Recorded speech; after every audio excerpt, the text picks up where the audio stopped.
Hey everybody, Happy New Year. Welcome to 2021.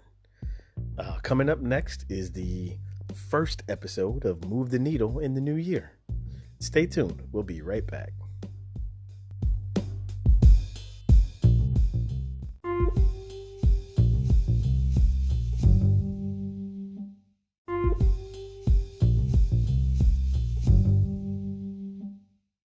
Hey everybody, welcome back to the Move the Needle podcast.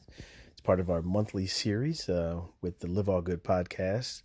And first off, I want to apologize for the lateness. We try to release every episode in the beginning of the month. But as you know, there's been a lot of things going on. It's just to start 2021. So I had some things to work out and work through and scheduling and all kind of stuff. So again, my apologies for the lateness of the release of this episode. Second, my co-host, Janelle and Henry, won't be able to join me on this episode, but that's okay because what we're going to do is something a little different. This episode is going to be fairly anecdotal. I'm going to share a few stories, and they are true stories, but the whole point is like we're a new year, right? So we're in a new year, and so it should be a new year, new habits. Right? Let me let that sink in. A new year, new habits. Because if it's the same you, then the same things that were happening in 2021, in 2020, 2019, 2018, those are all going to continue into this year, into 2021. It has to be a new you with new habits, right? Can't be the same you. So, the first story that I kind of want to share, and both of these stories are from my personal life. But the first one I want to share is really, it's about learning how to be open and understanding.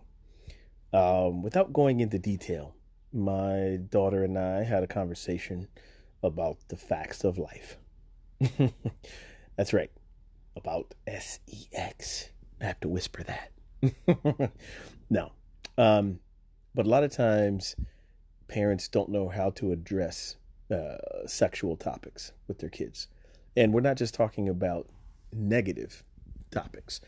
The overall topic of sex and sexuality and sensuality and how love fits into that.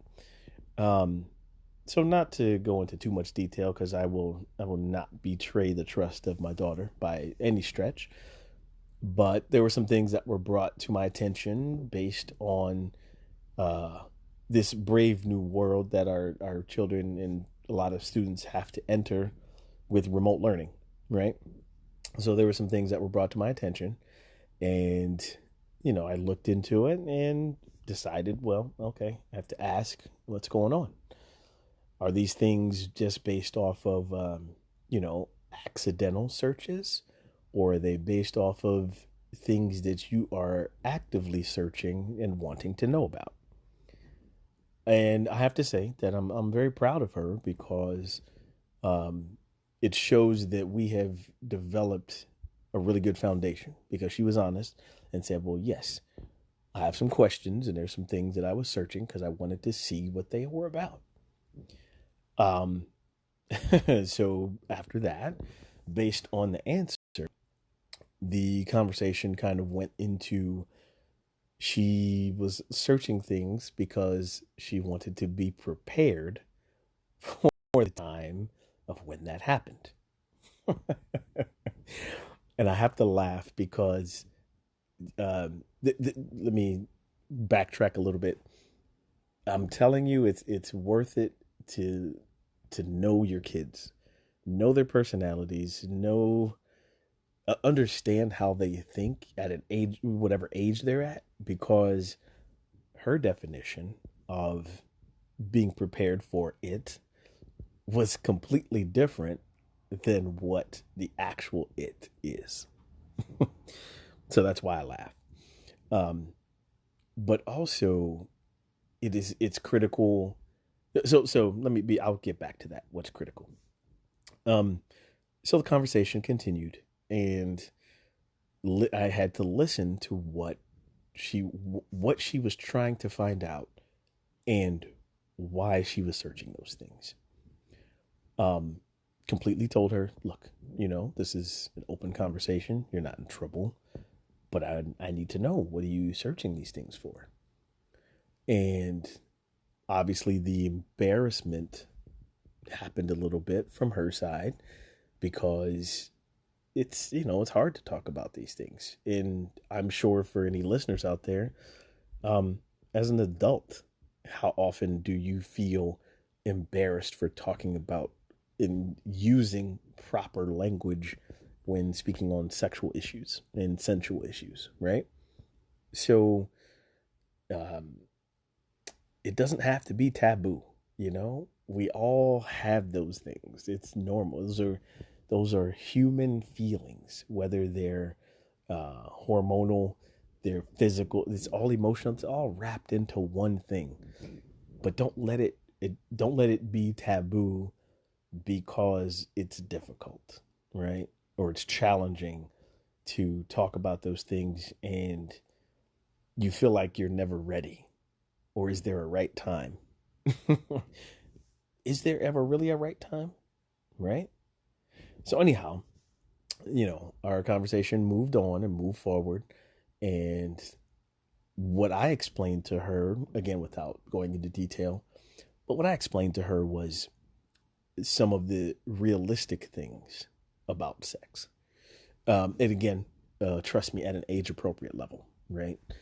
It's not like she's 18 or 17 or 16, she's 11. So let's understand that. But having to put things in realistic terms so that she could understand that there's a lot that she hadn't thought about. Some of it comes from the way an 11-year-old brain thinks. Some of it comes from different, TV shows and different movies and things that are watched. And by no means am I blaming the things that she watches. What I'm trying to explain is an 11-year-old brain, or for that matter, a 13-year-old brain, a 16-year-old brain, they still twist reality sometimes.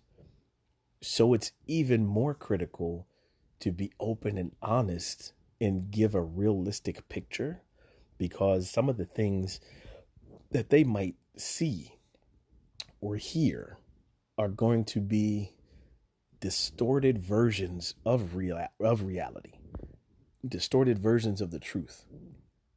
And if you start basing your reality on a distorted version, the slant that you have, it just gets even more distorted than where you began. So that's kind of where the discussion went, right? And again, didn't tell her too many details to make her turn green, but told her enough details that, okay, if you get pregnant at 11, what are you going to do? Oh, okay, then we're going to go try to find a house. Oh, okay, well, who's we? Well, me and the boy. Oh, well, okay. Assuming he's around the same age, what do you and this boy, how are you going to get a house? Right. How are two 11, 12-year-olds, whatever, supposed to have sustainable employment in order to get a job, get a house, take care of another life? Yeah. That's the reality that I presented. There was no need to go into other realistic things that come along with sex and sensuality.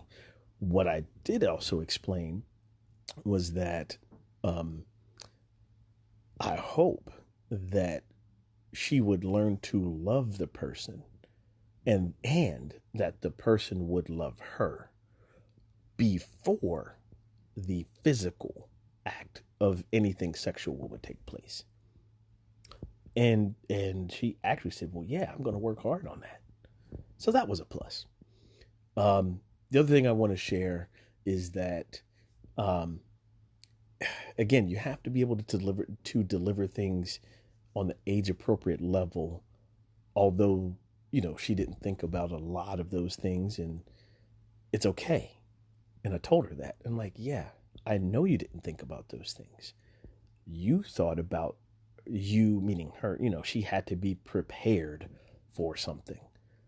And I said, no, you don't have to be prepared for anything, whether it's, and there's so much pressure in the society for, I cannot imagine what our teens and children are feeling about the pressure of having to be ready for something, right? All the same while they're dealing with the change of their hormones becoming, their bodies becoming adults, but them actually growing up, but their brains not being able to keep up with the physical changes. So that's a big deal. Anyway, I say all that to say that we had a great, productive conversation.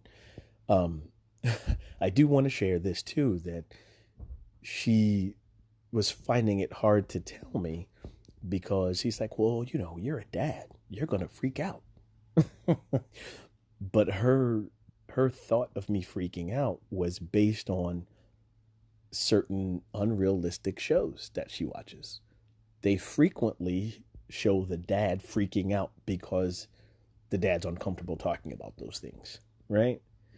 Well, it's like, look, sweetheart, you and me have talked about a lot of things. I said, have I ever freaked out? She was like, no.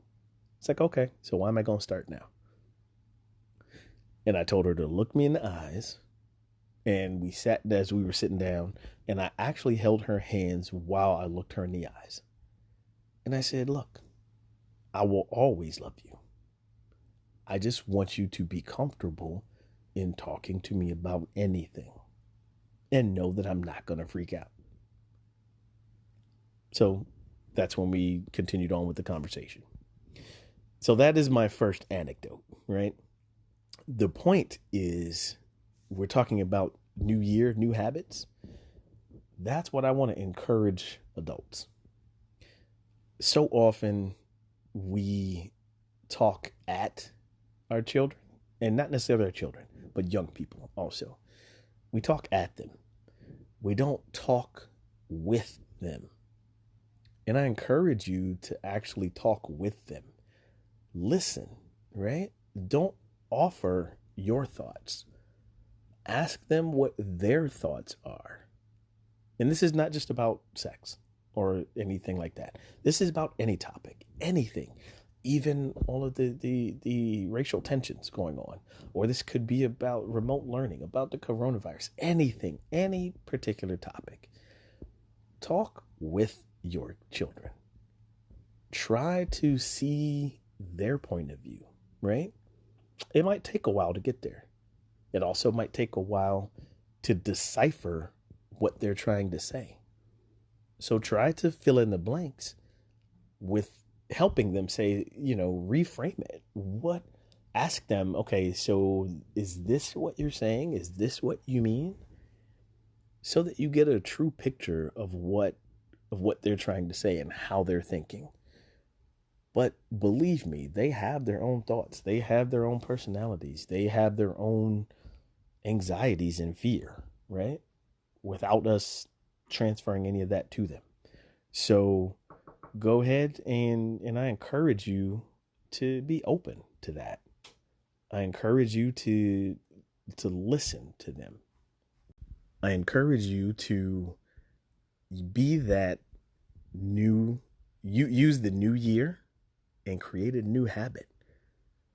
And it might freak you out trying to understand young people and trying to understand your kids. But I guess the bottom line is this.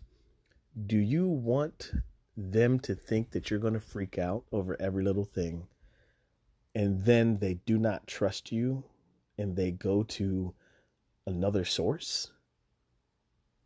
Right? Who loves your kids more than you? Yeah. Take some time. Go ahead and roll that over in your head. We're going to take a break, and I'll be right back with another anecdote. Completely different topic, but we'll be right back.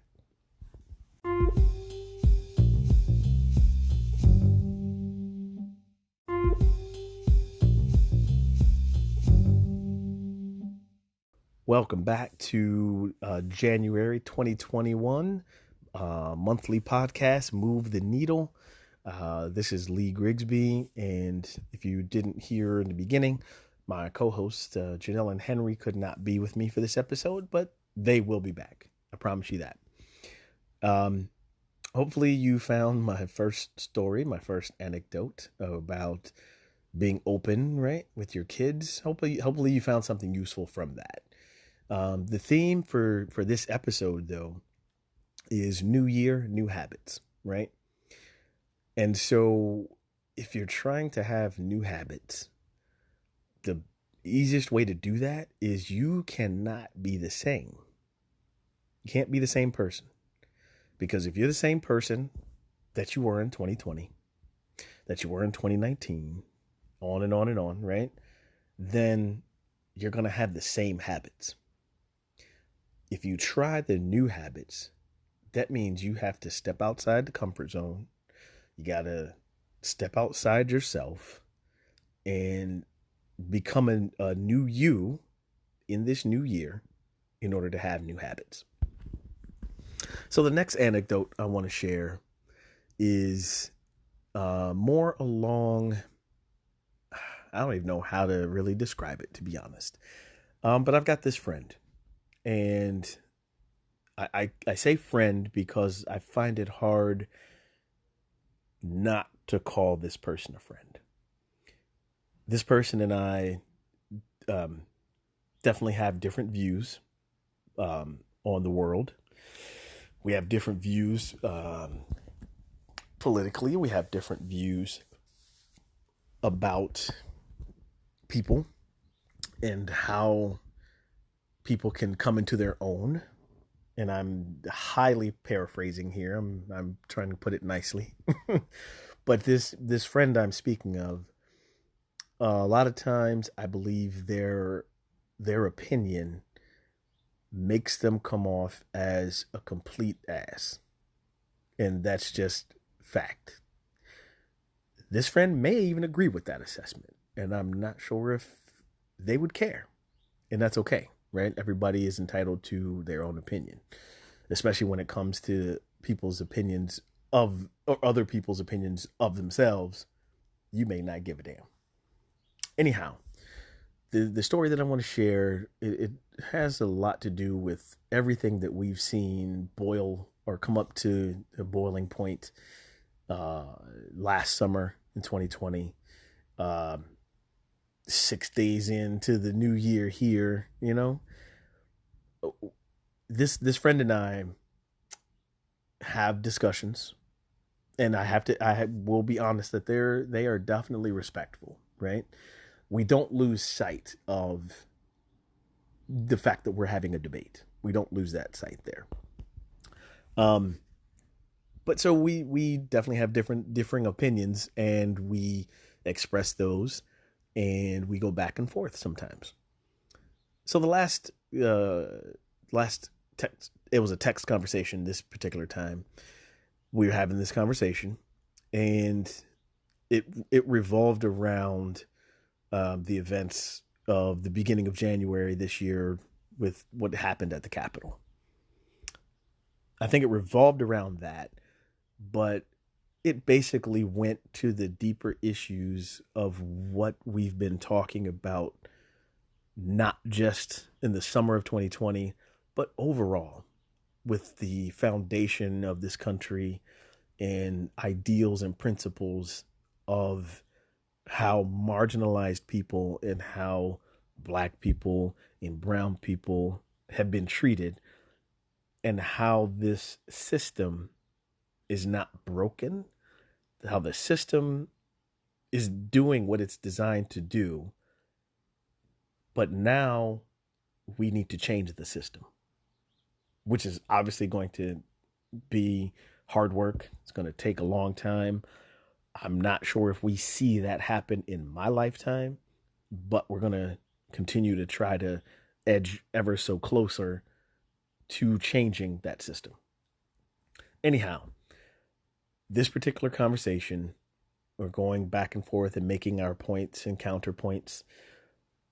And I'm sure that I could not be faulted for this. I was extremely angry. But I'm not sure what the anger was. Well, let me rephrase that. I know where the anger came from. But it's not directed at this friend.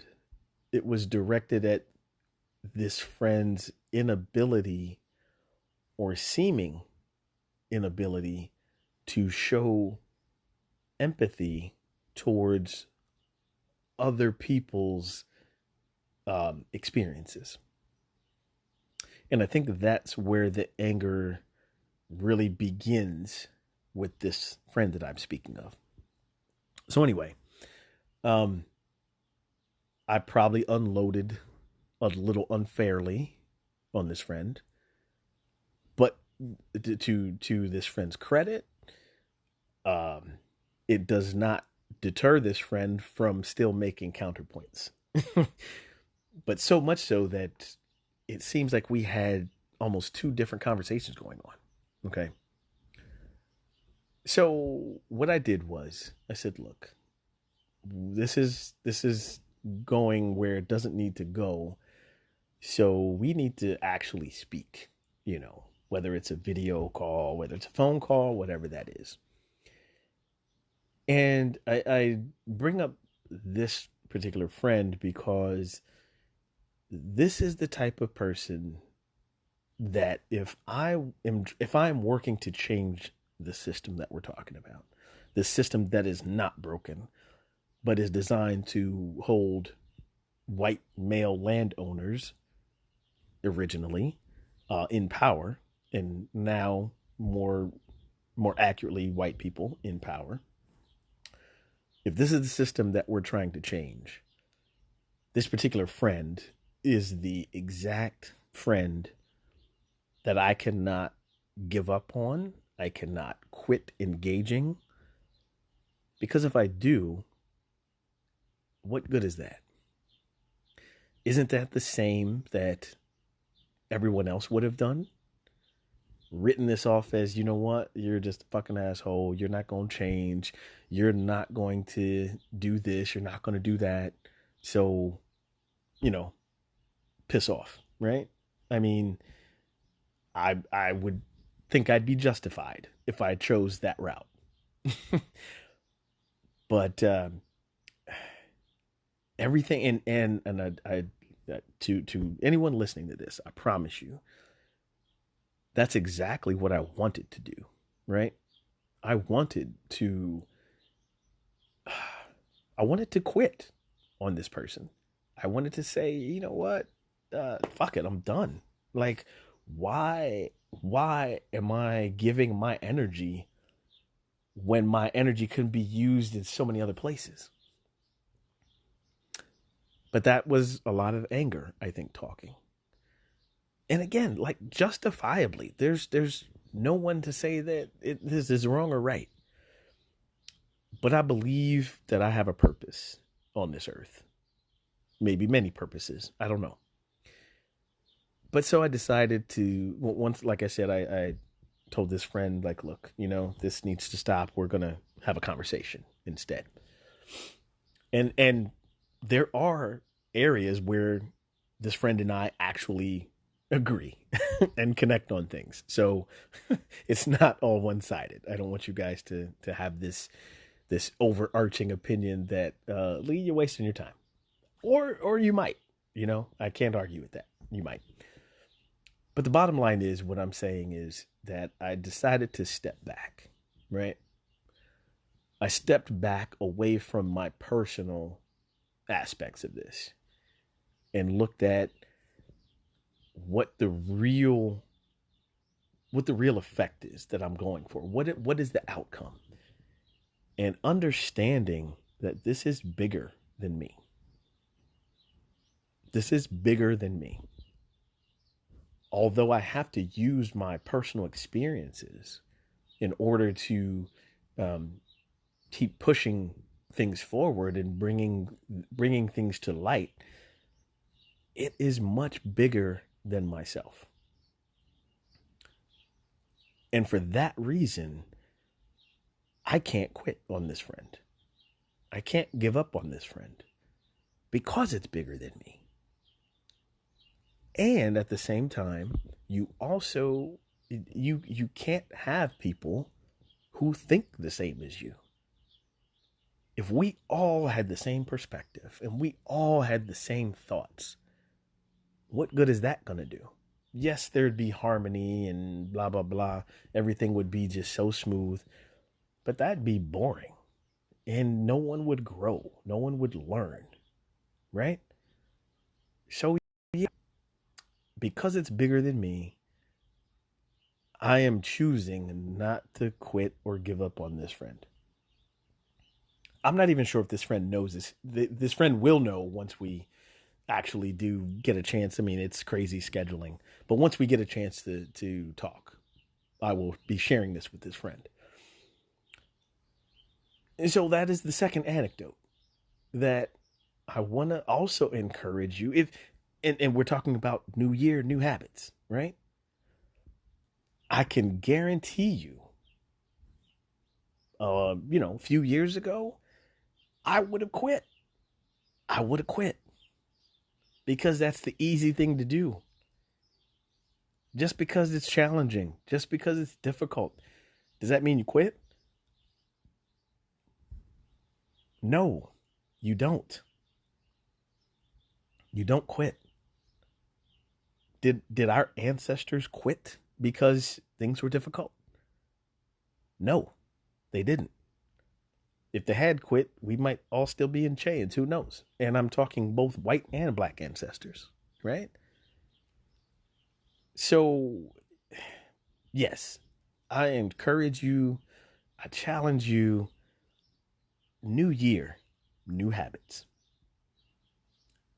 Even as a coach, right? As a life coach, as a health coach, as a person who is trying to live by example, trying to lead by example, I also have to constantly examine myself and constantly be willing to stretch and step outside the comfort zone.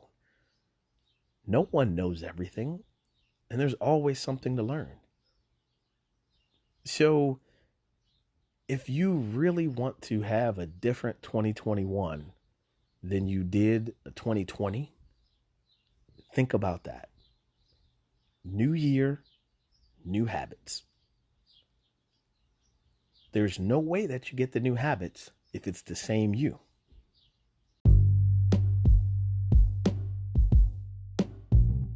All right, you guys, I thoroughly appreciate you listening to my solo podcast this time, my solo episode of Move the Needle. Look for us again in February and the upcoming months, because we do have some really good topics coming up. We've got a lot going on. We got a lot that we're trying to do. This has been the January 2021 episode of Move the Needle. Again, Happy New Year. And remember this theme: new year, new habits. All right, you guys, until next time. I think I can speak for Janelle and Henry when I say we are glad that all of you made it to 2021. Thank you for listening. You know where you can find Move the Needle. It's part of the Live All Good podcast. You can find us on Spotify, Apple Podcasts, Google Podcasts, a lot of different platforms. You can also find us at liveallgood.com. Go to the podcast page and you'll find all the episodes there. All right, you guys, until next time, stay safe. Know that I love you and go be great. We'll talk to you soon.